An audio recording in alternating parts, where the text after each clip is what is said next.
नमस्कार दर्शक बंधु मु आज यही वीडियो रे आपण मानू कहवाकू जाउछि सिमेई खीरी किपरि प्रस्तुत करंती। जदि आपण माने केही चैनल रे नुआ थांती चैनल को सब्सक्राइब करंतु एवं पाखरे आसुथिबा बेल आइकन टी ऊपर प्रेस करी पुणी ऑल नोटिफिकेशंस ऊपर क्लिक कर दियंतु। ताहेले एमिति जहाँ भी किछि नुआ नुआ रोषेई संबंधी वीडियो अपलोड करी सर्वप्रथमे आपण माने देखा पाई परिबे एवं चैनल को यथेष्ट मात्रा रे लाइक शेयर करने को भूलिबेनी।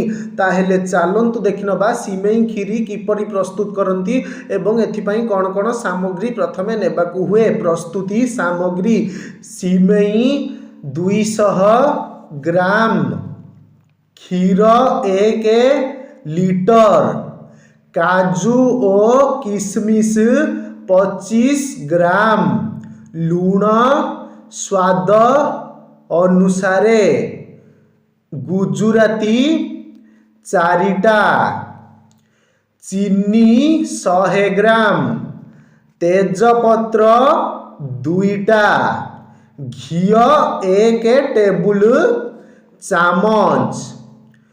प्रणाली कड़ाई रे घी पकाई सिमेई भाजी दियो, तेजपत्र पकाई लाल होई भाजी आसिला परे क्षीर पकाई दियो।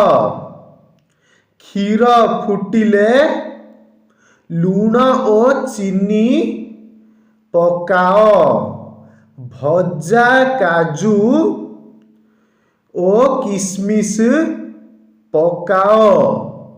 एहा होई आसिला बेलकू गुजुराती पकाई ओल्हाई दियो।